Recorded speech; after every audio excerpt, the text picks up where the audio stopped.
Hello, I'm Dr. Mark Hyman. Welcome to the Doctor's Pharmacy. That's F-A-R-M-A-C-Y, a place for conversations that matter. And today we have a great conversation with a very good friend of mine, Dr. Michael Roizen, who I've known for quite a long time. I'm going to give you his bio in a minute, but Mike and I first really got close when we were tramping around Washington trying to get health reform done so we would pay for lifestyle treatment for chronic disease. And you even forgot your license one day to get in all those buildings. I did. And somehow was still able to get in. That's it was right. An amazing time. Well, actually, you were a key part of that because I forgot. I was in a rush to go see the Secretary of State who was helping us get, in the right meetings in Washington with the head of the health committees in the Senate and Congress and Health and Human Services. And I managed to finagle my way on the plane, but I had no money. When I got to Washington, I met you in the airport, and you gave me $100, and I put it back in an envelope after, and I sent it back to you. So thank you for that. So Mike and I go way back, and he's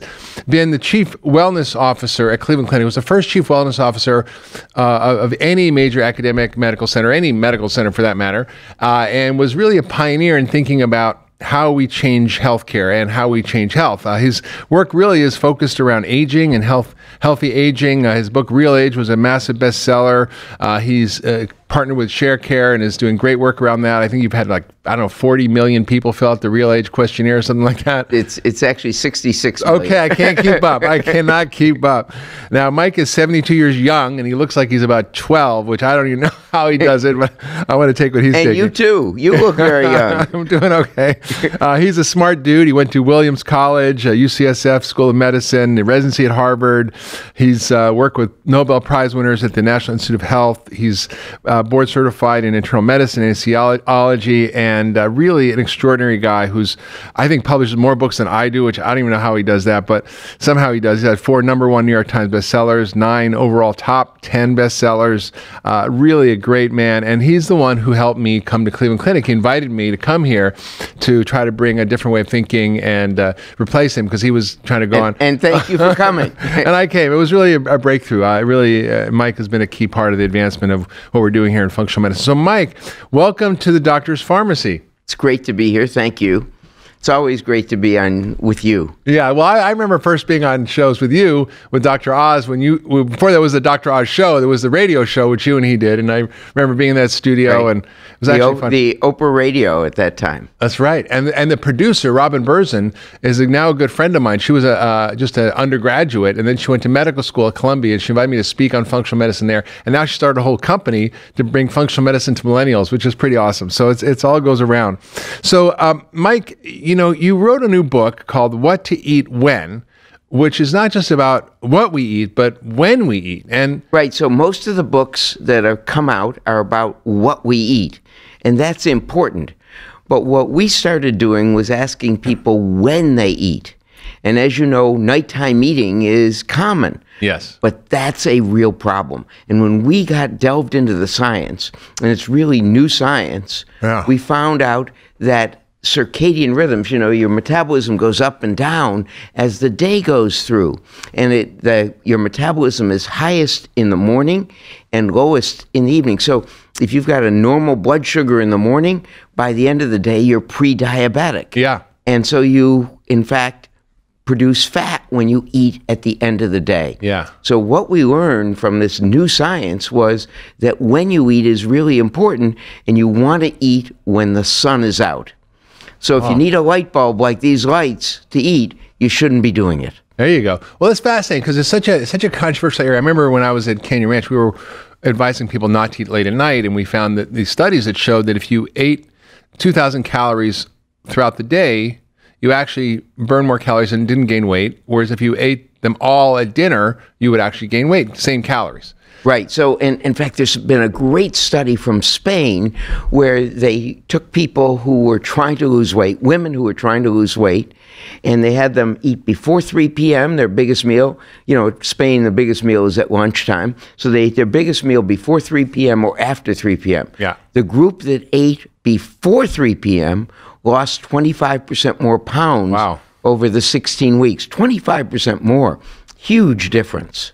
So here's a question. We hear now a lot about time-restricted eating, intermittent fasting mimicking diets, because that's basically like skip breakfast, right? And what you're saying is that may not be right, or well, the meal you want to skip is dinner. So in fact, one of the parts of the plan is cook at dinner, but eat it in the morning. So in fact, we don't want you to spend extra time cooking in the morning. So a lot of things should be cooked in the evening. Have dinner for breakfast? Have dinner for breakfast and breakfast for dinner, if you will. So how do you reconcile that with the whole intermittent fasting thing? Well, in fact, you want to eat time-restricted period. So 10 a.m. is when I have breakfast, and then I have my biggest meal around 1:30, and then very little salad at 6:30. So it's changed my way of eating. It used to be, I mean, this is can I tell you something without anyone hearing it? Maybe. So my wife used to get these great raisin cinnamon breads at one of the local bakeries, right? And when she brought it home, she'd come home at 7 with the bread. I would go through I would eat the entire loaf by the time, whatever calories that snack. Is. Right, as my late evening midnight snack. And so she would have to hide it. Well, now she doesn't have to do it. She can bring it home, and I don't even feel hungry for it. Yeah. So, in fact, it really, once you change, it changes your hunger pattern too. So, can you talk more about the research behind this? Because this thing is, I think we know that if you eat before bed, your metabolism slows down, you gain weight, and all the hormones are different, right? So, what have you learned recently about this emerging science that sort of teaches us that we should be, not eating late? So there's a whole raft of science, and some of it is, in animals, mice that eat during their active period as opposed to just before their inactive period, they lose weight compared to it. Fruit flies, they fly better. They don't develop fruit flies are actually the best model of heart disease we have for humans. That was a surprise too. How do you see their little arteries? Well, in fact, there are people who do this full time, obviously, and it turns out if you eat more just before your sleep period, the fruit flies, if they eat 24 hours a day, for example, they develop heart failure.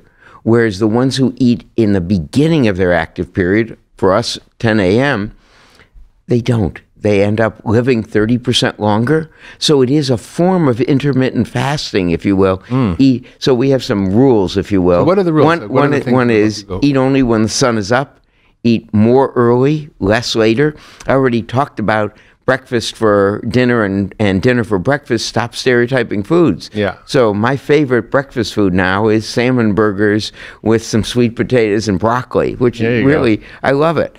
And so, and I usually have a salad with a little salmon on it for dinner. But that's really, I've changed the way I've eaten. So, and what has that done to you? I was actually thinking about that this morning. I have more energy. I have the energy of someone who's 30 years younger. I know. Now, terrible. To chase him down the hall. But it is true. But it is. You get more energy and you feel, it's like a new life, a new lease on life. You feel really energized. It really, to me, I was a skeptic going into this. I thought, what the heck? I'm just going to, if you will, ruin my schedule, by eating more in the morning and not skipping breakfast. I used to skip breakfast, and would eat lunch and then dinner as an intermittent fast, if you will. Yeah. And if you will, get ketogenic. Well, this gets you ketogenic without having to sacrifice anything. By eating, if you will, more in the morning and less in the evening. When you eat in alignment with your metabolism, you gain that tremendous advantage. It's like you crack the code for health and weight loss. So why does this work in terms of your metabolism? Why is it sort of better to eat in the morning? What is happening from your circadian rhythm and your What happens hormones? is you become insulin resistant during the day. So insulin, for those listening who aren't docs, insulin is like a postman or the FedEx delivery man who takes glucose from your blood and puts it into your cells. Yeah. If you have more glucose staying in your blood, which is what happens when you eat at night, you turn it into triglycerides, that's fat, but you also denature your proteins, or if you will, stick a glucose on your protein. So hemoglobin A1C, which we measure for diabetes, is just a hemoglobin with a sugar in the A1C position. Which is very inflammatory. Very inflammatory, and if you will, it does it with a lot of proteins, like the proteins that are the grout proteins holding endothelial cells, holding your blood cells together in your blood vessel, your artery cells. So if you weaken those, when blood pressure comes down, you get small tears. Yeah. That's when you put in the LDL cholesterol and get atherosclerosis. So it's really, you pointed out in a number of your books that insulin is a major factor, and you really taught me that way back when you were at Canyon Ranch, if you will. So, in fact, when you look at that, it is we become insulin resistant. We change our insulin. It's as though there's a clock hanging off your liver. So think of a clock on your liver, and when that clock hits whatever it is, 7 or 8 p.m., it says, "Come on in, I'm going to make triglycerides." And when it doesn't, it says, "Go into the muscle cells, go into the brain cells, be productive." So it's I look at my image. I have two images I think of. One is a light bulb. If you're eating and you have to eat by a light bulb, you shouldn't be eating. And the second one makes it hard in the winter. You have to eat like before 4 o'clock. Well, only if you're in Cleveland. If you're at the equator, you can eat later. Right. But if you're in Alaska, real problem. But anyway, but pretty much just starve all winter, like the bears do. So they may do it right, but in any case, and the second image is of a clock hanging off the liver, because your insulin levels and your insulin resistance changes as the day goes on. So that's really the science in the book. In addition to, we found a lot of things out about what you eat for certain situations. Like what should you eat on a first date? Oh. And what should you eat? Now, you don't have to go on any first dates, right? And no little things that stick in your teeth, right? Chia seeds. But anyway, so the book is filled with 30 scenarios like that. But the real basis, the real plan is how do you switch from eating at night to eating in the morning, so that you can, in fact, eating while the sun is out, eating less early, less later, more early, and in fact, not stereotyping food. So you don't have to clean out your pantry. You can change by what's in your pantry now. So in terms of the whole intermittent fasting craze, because it's a big craze now, everybody's doing it, talking about it, a lot of science about how it actually helps reverse a lot of the aging phenomena, helps with weight loss, and could this be done within that framework? In other words, it's got to be done within. I think it should be done within that framework. So that you could have like a late breakfast, early dinner, and still be in the intermittent fasting. So you give your body 12 to 16 hours to not eat. Yeah, you want 14 or 15 or 16 hours that you're not eating. That's right. So it's a good thing. Walter Longo, you had him on your pharmacy, if you will. I'm going to. I haven't had him yet. Oh, he's wonderful. Yeah, I had him scheduled. But he did a lot of these studies on intermittent fasting in periodic intermittent fasting. Fasting mimicking diet, he calls it. Right, but it really is calorie restricted 5 days a month. Yes. And so he really did those studies accidentally. But there are a lot of people who've looked at time different studies and shown that again, whether it's the Spanish study, there's a study, I don't know how the people at the Peter Brent Brigham get people to go and not look at a clock or TV, if you will, just Netflix for 20 days, and they feed them. But they get them in if you will, they get a group of people who will metabolic ward. Yeah, who will eat whenever they tell them to eat. Yeah. And again, they showed that the people who ate the same calories, if you eat 70% of your calories for breakfast versus 70% for dinner, you lose weight when you eat them for breakfast, and you gain weight when dinner. Who would do that? And it doesn't depend on, it is the chronobiology. So right. So the whole idea of calories is all being the same doesn't really work. And even when you eat the calories matters more, almost, sounds like. Well, when you eat them really matters. And we were really, we were really surprised. And so we road tested it with a bunch of people. The publisher and the editor are pretty stiff critics, and they rarely read. The editors will read the book for grammar, et cetera, and flow, but they actually went on the diet and lost weight. And so we've got friends at National Geographic who are much thinner now. That's good.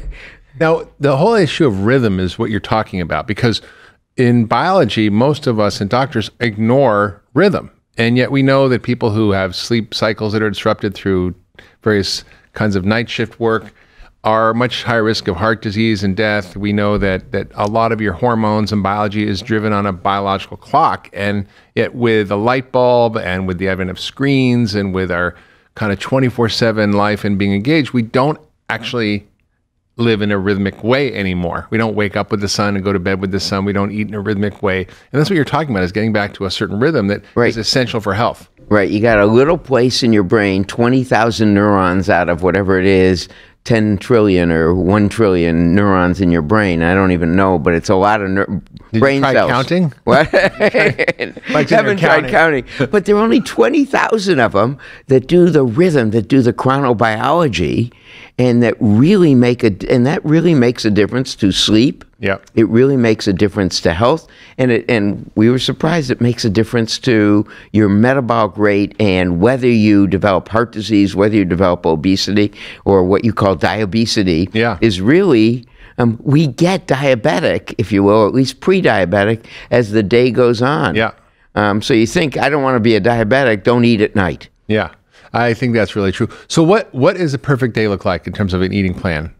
So, the perfect day is probably close to what Dr. Croupain does, who is the co-author on this. Mike Croupain, who worked at Consumer Report, was their food guy for a number of years, and now is the medical guy, the chief of medical staff at the Dr. Oz show.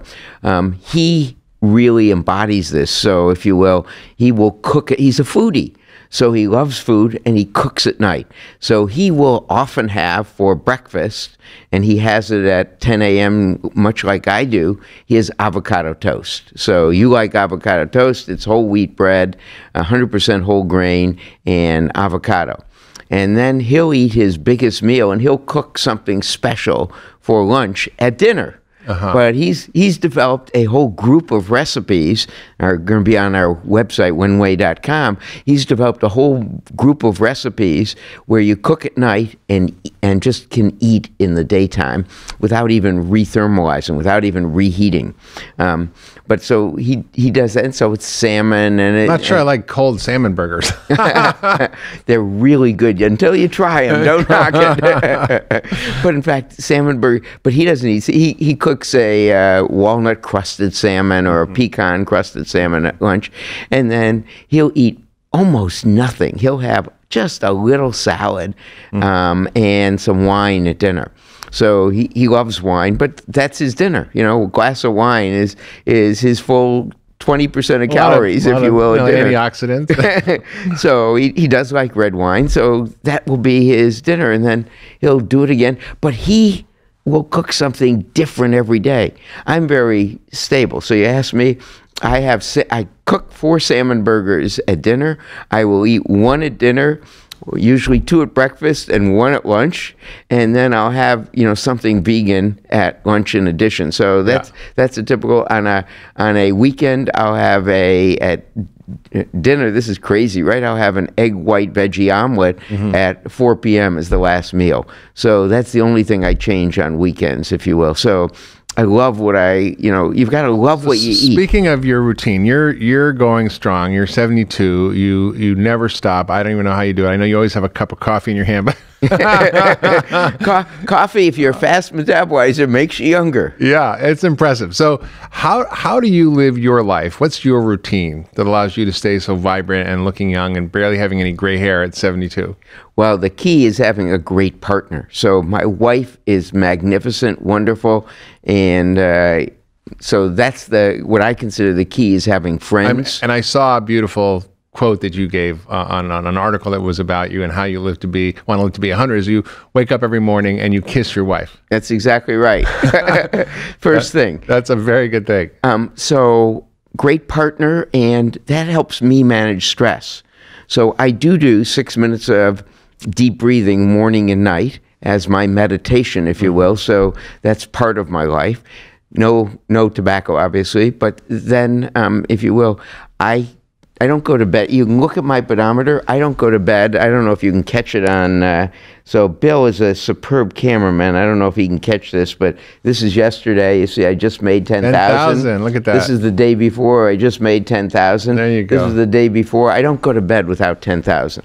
No. So if I'm close, I get 10,000 steps. And you basically have a desk, I've seen it in your office, where you're on a treadmill on the phone, on conference calls, where you're doing your work. It's like the slow treadmill. You're just going to walk all day long. So I can, if you will, I write at 1.7 miles per hour, 2 degrees. I type at 1.8. I read at 1.9, and you can do conference calls at 3.3 miles per hour. So I do that routinely. Except you might be breathing heavy. Well, the problem on that is if you're doing that is if you forget you're on the treadmill, which if you get an excited part of the conference call and want to, say something important and you forget you're on the darn thing, you get flipped out pretty fast. Oh, so you gotta have a chair at the end of the treadmill to catch you.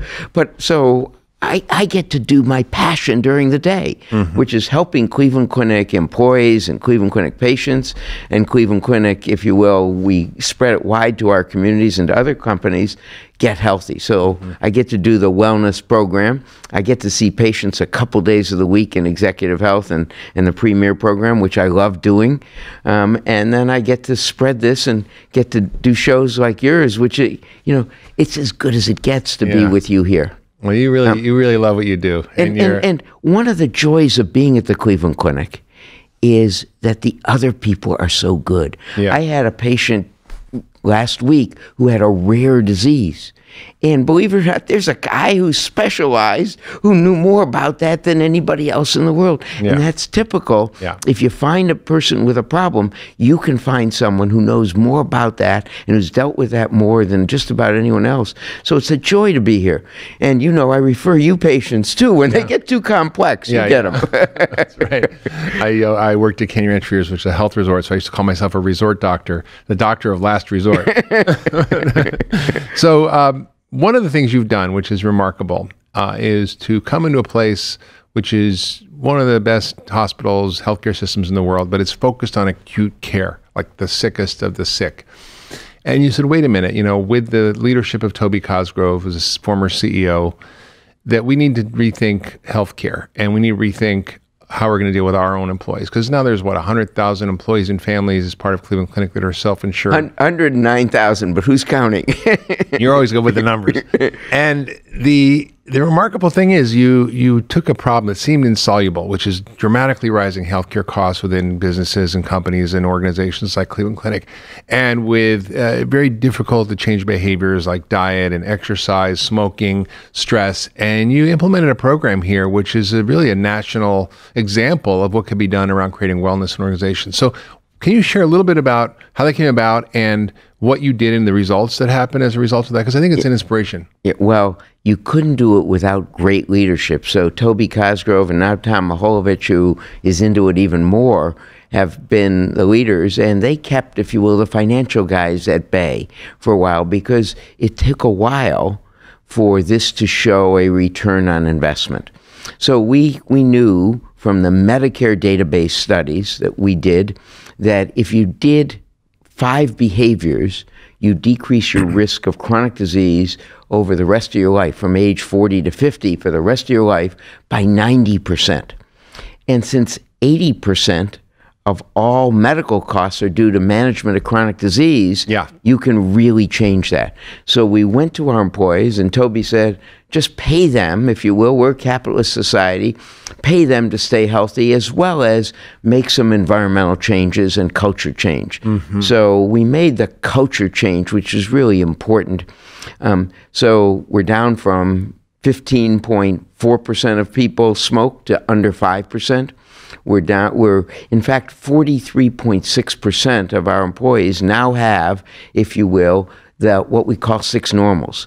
We changed the behaviors into, if you will, outcome measures that we could measure by, and the employee would go with a piece of paper to the primary care physician and say, where am I on these 6 normals? And then blood pressure, blood sugar, weight, or hemoglobin A1C, body mass index, LDL cholesterol, cotinine, which is tobacco end products, and then are they managing asthma? We've learned that managing stress is more important when we've worked with other corporations, so we're bringing that in now. But in fact, if you get those 6 normals, in the Nurses' Health Study, you decrease chronic disease by 90%. In the Swedish Men's Study, by 87%.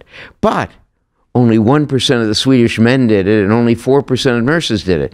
We're at 43.6%, if you will. How did you do that? And how do you well, it wasn't me. You know, it was the employee health plan team, Bruce Rogan and Paul Terpelek and David Power. You guys did something unusual. You actually gave people financial incentives. So right. In other words, they got more money back from their health insurance. In other words, they didn't have to pay the premium. Well, right? in the Obamacare, which you and I and Dean Ornish lobbied on together, and we hit 66 senators. You know, Republicans, Democrats, we got everyone, if you will, covered. And the point was that if you have money, if you can reduce your premiums by 30%. We're now at $1,440, goes back to a family of 4 if they get 6 normals. They save that, they work at Cleveland Clinic for 30 years, it means $200,000 extra at retirement. Wow. So it's a huge amount of money, if you will. That doesn't even include co-pays and being healthier and not having to take time off, etc. But in fact... More productive. More productive. In fact, yes, the whole thing. But we did it by focusing on those 6 normals, normal blood pressure, normal LDL cholesterol, normal body, it isn't even normal body mass index, it's just not in the obese range. No cotinine greater than secondhand smoke, etc. But you offered smoking cessation programs, weight loss programs, exercise classes, free gym memberships. I mean, there was a lot of things that seemed to be a cost center, but actually ended up saving, what, hundreds of millions of dollars? The CFO will say we have not spent, I have to put it in, we have not spent $665 million so far, $168 million the last year for the 101,000, and that doesn't include the employees have gotten well over $100 million. I calculated around $200 million in reduced premiums in addition. So it's a win-win for everybody. It's a win-win. The patient pays less, the organization pays less. And the government, if you will, we're healthier, so we can serve other people with more vigor. And in fact, it is, you know, I'll say one funny thing when we were writing the book, What to Eat When, it's hit me. We don't serve meals after 3 p.m. in most of our restaurants. We do it perfectly when we... It's true. I went over to the new food emporium. I was like, I want to have dinner. I'm like, well, there's nothing left. I'm like... No, they stop at 3 p.m., so it works. But in fact, that wasn't... we didn't know about that at the time. But in fact, so by motivating the employees and giving them programs, we are saving... You know, if you just replaced our nurses and didn't have to when they're not sick. So we have reduced what we call unexpected sickness days from 1.07% to 0.77%. That 0.3%, if all you did, because we got so many nurses, that would pay for the entire program. Wow. And that says us docs and administrators are useless. So all it is replacing the nurses. So in fact, over time, the program, I mean, it's a huge pay for itself. Yeah. And so we've spread it. So one of the companies we spread it to is another healthcare organization that took 11 of their hospitals and didn't do it, and 10 that did it. They're saving 32% in the 10 that did do it. They can't actually believe it. It's kind of a no-brainer. Why isn't this being done all across the country and various organizations? How easy was it to convince those senators? Even after we convinced them, a bunch wouldn't vote for it. Even after they said you're right. Well, they were into it. I think it just got on the cutting room floor, you know.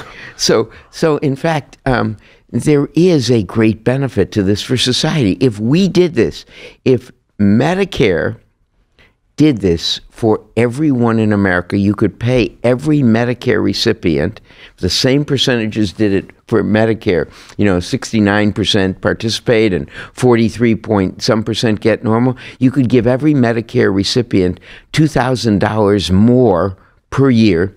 Huge amounts, more than 10% of their average take-home for the Medicare population, and save the government between $300 and $400 billion a year.